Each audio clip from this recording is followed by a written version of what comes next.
Do you know how to select the best city sites in Civ 6? Selecting great city locations is key to building powerful cities that help you win regardless of your desired victory type.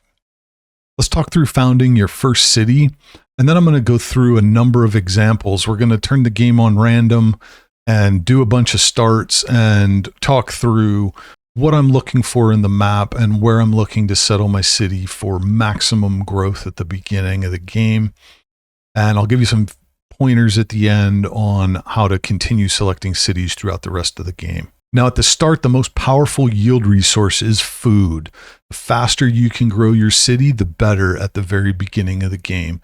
Bigger cities means more science, more culture, unlocking techs and civics faster, and eventually leading to more production, more gold, and more districts. So when I'm looking for my first city location, I'm 100% optimizing for food. Where can you plant the first city and get the most food the fastest? You want to look for a spot that's going to give you 3 to 5 of the best food tiles that you can see from your starting location, and what you can scout in your first move or two. I try and stay away from floodplains at the start because one bad flood can wipe everything out, but sometimes you just don't have another option and you got to go for it. You do want to minimize movement since you're losing science, culture, and gold every turn you don't have a city, but moving 1 to 3 tiles for a perfect starting location is definitely worth doing. Once you've figured out where you can maximize food production, you might have some additional decisions to make based on available hexes. Let's talk about understanding first the yield of the city square, where you establish your city. Depending on what's on the hex that you build and what type of terrain it has, you're going to see different yields from that city square. So even if you build in the snow or on a desert tile that has 0 yields of any kind, you're still going to get 2 food and 1 production out of your city. If the hex has more than 2 food or more than 1 production, you will sometimes get the excess yields as part of your city hex. Let's look at a few examples so you can understand when you get it and when you don't get it. First, the ever popular Plains Hills hex. Plains gives you +1 production. Hills also gives you +1 production. So when you have a hex that is both plains and hills, you get an extra +2 production on that tile. And if you settle on a Plains Hills hex, your city hex will then give you 2 food and 2 production instead of just 1. While it's only 1 more production, and you might think, just 1 more, not a big deal, it's actually 100% more, double the production for a new city. And it means that you're going to produce things in half the time at the start of your city. So it makes a big difference. What about settling on a luxury or strategic resource? These resources always give you extra yields. Sometimes it's gold, it can be science, it can be faith. And when you settle on a resource like that, you're going to get those additional yields as part of your city hex. You're also going to get the resource as if it was improved. So if you settle on something like dyes or sugar or elephants, any of those luxury resources, or a strategic resource like horses or iron, you'll receive those resources as if the tile was improved. Of course, you're not going to have horses or iron right away for your first city, so that's more of a note for future cities, but know that when you settle on a luxury or strategic resource, you will get that resource going forward as if it was improved. Next, let's look at building on woods or a jungle. Now, woods and jungle add additional yields to a tile, but when you build a city on a hex that has woods or jungle,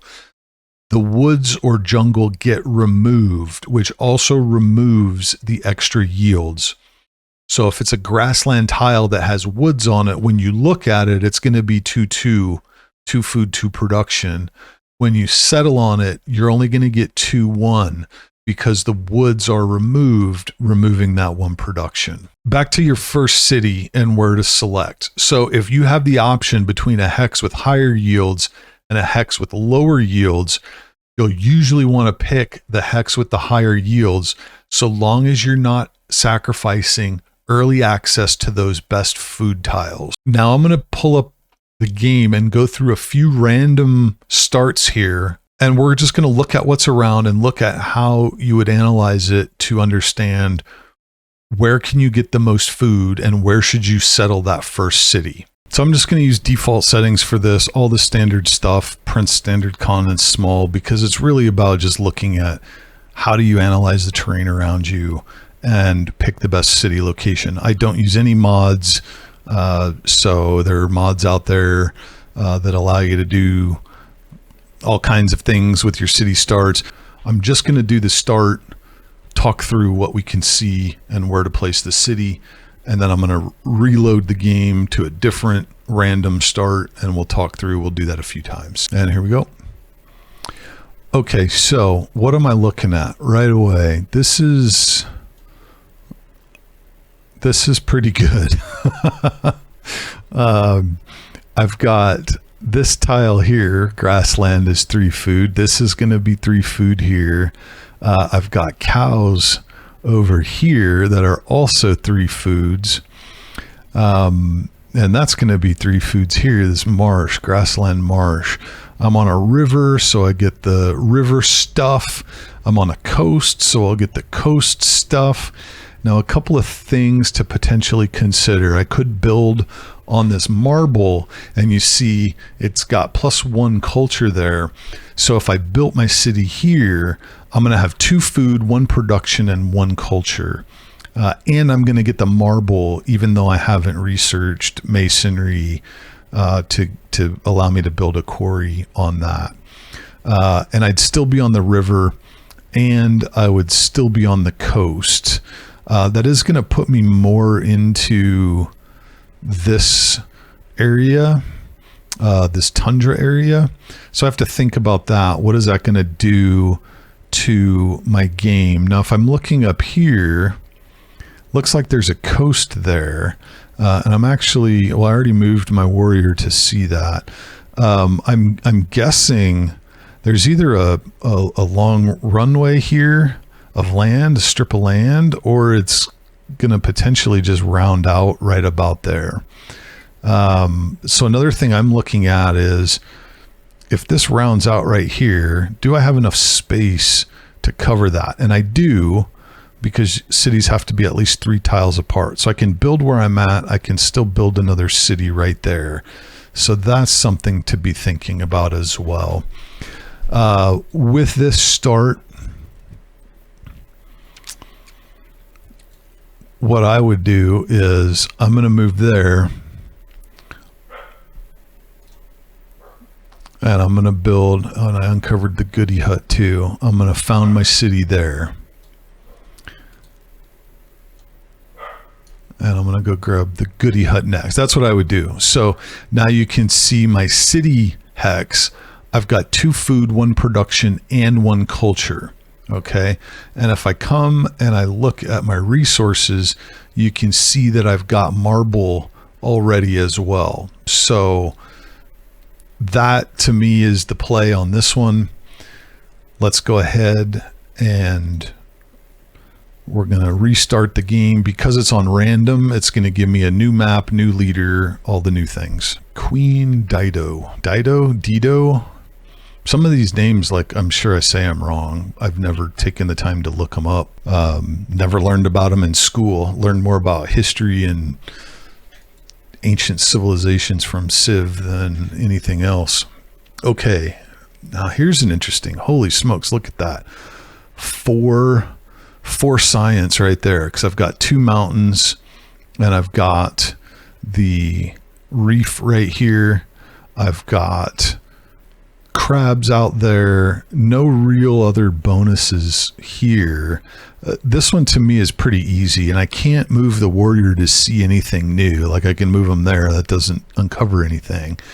To me, there's only one real, like, just do it kind of approach to this one. And that's to move here and settle on the amber. Now, one thing, I haven't talked about this, but map text can be really useful to help plan out how you would build this. So I would build that there. I'm going to build a harbor in one of these. Doesn't really matter, probably there. So I'd put my harbor there. And then how would I do this? I would probably do something like right here. I would do a government plaza, something like that. Anyway, these tacks can be really useful in helping you plan out a city, but that's where I would build, right there on that spot. I've got to wait a turn now, so it did cost me a turn, but it's well worth it, because now that I'm on the amber,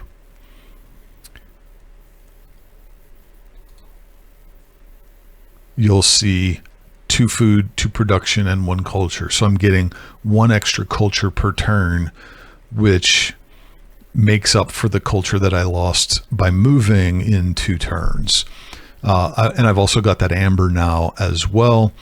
And I'm in a good position. And my harbor is going to be next to my city, and it's going to be +1 more because it's going to be next to this crab. So this will be a +3 harbor.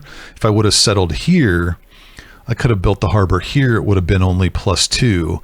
And the harbor's out here. If my city was over here, a harbor in one of these spots would have only been +1 from the crab. So I would have lost the adjacency bonus from the city. So by moving over 1, I get the +1 culture. I get the amber right away. I get a better spot for my harbor in the future. And I've got a space still for a +4 campus right there. Who knows? There might even be a better campus spot here, but at minimum, I've got a +4 campus built right there. And then if I build another district here, these 2 districts will give another +1. If I build the government plaza here, the government plaza will give +1, and the 2 districts will give an additional +1. So this will, without too much work, be a +6 campus if I choose to build the government center there. Let's go ahead and look at the next one. Okay, so we're looking at, again, prioritizing food in our first city. So we've got marsh, which adds food, +3, +3. And then there's another 3 food there. So I'm good where I'm at. I can't see anything that makes me want to move. There's no better food options. I've also got, the honey here.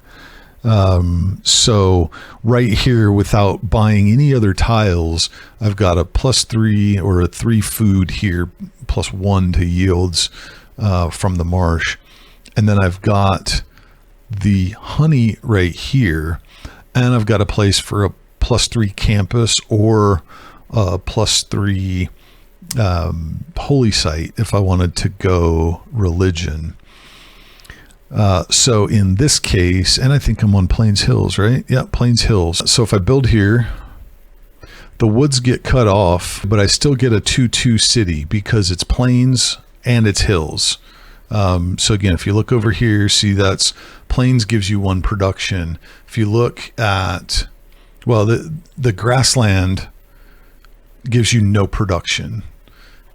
And so because it's plains and because it's hills, you get the 2 and 2 production, and you lose what was the 3rd one because that comes from the woods, and that gets cut off when you build that city. So you end up with 2-2. Now, I guess one thing I could have thought about was moving over and establishing on the honey, in which case I would have ended up with a 3-1 city, but that would have pushed me further away from these food sources, and I didn't want to do that. So now, as my city starts to grow, I'm going to get this tile first, which gives me 3 food, 1 production. I'll get this tile second, which gives me another 3 food, and this city is going to be size 4 in no time. Let's go ahead and do one more here. We'll restart. Okay, so we've got Plains Hills, which is good. So that's where we're at. Not a lot of food in this area. So this is our only +3 here. There's going to be, you've got the floodplains over here, which eventually can be better. Now, one thing you can do, I maybe should have shown this earlier, but in your map options, you can show yield icons. So if you do that, if you don't know what they are, you can show yield icons, and then it's going to show you, you can easily see around you. This is the only +3 food right here.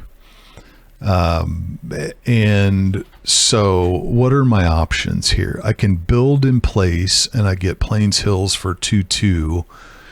I could move over to the gypsum, which is going to give me 2-2-1, 2 food, 2 production, and 1 gold if I build on this. Plus it will give me the gypsum. I've got the fox as well. Now this would give me, because it's got woods on it, when I built there, one of the production would go away. So this would give me 2-1-1, plus I'd get the foxes. Plus I would be close to the river, but not on the river.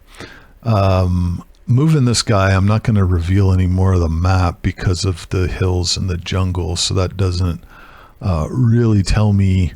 Well, I guess I got, these are both hills, which is why those showed up, but can't really see anything more meaningful there.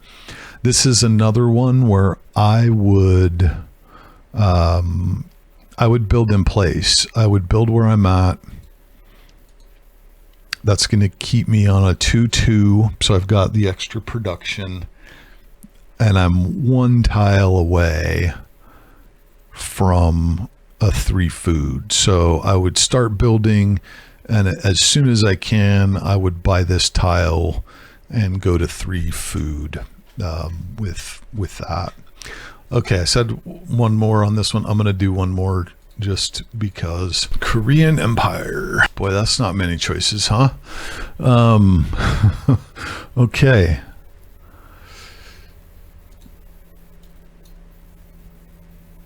So always move your warrior first, get more picture of the map so you can see more of what's going on.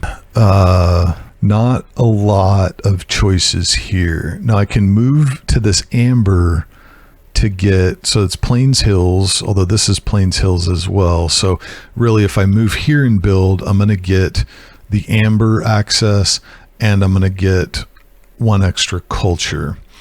But what that's going to do is block me off from being able to connect these bodies of water, which is kind of maybe a big deal. It might be nothing. This might be some little lake and it doesn't really matter. I don't need access. This could be the only way through the entire map without getting to the poles. And this is maybe one of the downsides, I guess. I always play on random maps. I have no idea what the map looks like. So you always have to take that into consideration. If you're playing on a map that you know and you know where you're starting, you might not have to think about this. But for me, on a random map, I have no idea what this body of water connects to. It looks like there's coast all along there. So this is the only space that it's open, but you have no idea where this goes and what this connects to. So having a canal here could be very valuable, and really you're giving up 1 culture on your city tile by moving. And the thing is, when I settle here, this is going to be the first tile that I work, so I'm going to get that culture anyway. So I'm in this situation because all these other tiles are just 2 food, 2 production. I'm not really losing this 1 culture because I found the city and I get 1 tile to work. It's going to work this tile. And if I found it here, then I would be working a 2 food, 2 production tile. So my net would be 4 food, 4 production, and 1 culture. Okay, so either way, in this case, because I don't have any other real options, I'm not going to pick less food. I don't have any other options other than to pick to food and to production. Moving here doesn't provide me any real benefit other than I get the amber before I've built a worker and have learned mining. And in fact, later on, I'll get less because that mine adds production. And so by not having the mine there longer term, I'll actually get damaged. I'll have less production because the city will be built here, which doesn't give me additional yields from an improvement. So I'm going to go ahead and settle in place here because that gives me the canal through, and now I can get boats in and out of this body of water. And you'll see if I look at what's getting worked, this is getting worked anyway, so I am still getting that extra culture. Now I just need to develop mining and get a builder, and I can get that amber as well. But for me on this one, maintaining that throughway, not knowing what's up here, that was worth doing. And I had to play this one through just to see what was on the other side. In this case, it didn't do a lot for me. It's just a big lake. And so not a ton of benefit for keeping that canal, but I didn't really sacrifice a ton to stay there. So in the end, I still think it was the right decision to do what I did. So now let's talk about cities after the first city. Just going to close out with this real quick. You know how to analyze now where's the best location for your first city. As you continue to build new and additional cities, the criteria is going to change based on variables in the game. What's going on right now? Do you need to block a strategic choke point? Do you need to be really close to some mountains so you can build a new campus in a very specific location? Maybe you want to grab a large desert area because you know in the future that desert area is likely to have oil or pewter resources in it. So the criteria starts to change as you're no longer in this mode of, I got to grow as fast as possible. And that will be determined by the specifics of the game that you're in. But these are all things you want to think about as you plan your future city locations. Can you choke a body of water that has a single or maybe a too wide passage of water? Placing a strategic city might allow you to close that water access off to the rest of the world. Or maybe it's a mountain pass where there's one hex that allows you to get through mountains that extend on either side in a very far direction. And by building a city in a certain spot, you're able to lock down passage between those mountains. Think about future resources that haven't yet materialized. Where might those show up? And how do you position cities in order to get those future resources? That does it for this one on where to place your first city and some thoughts on placing future cities. If you have any questions on city placement, drop them down below in the comments and tell me what are some of the things that you think about when you're placing cities.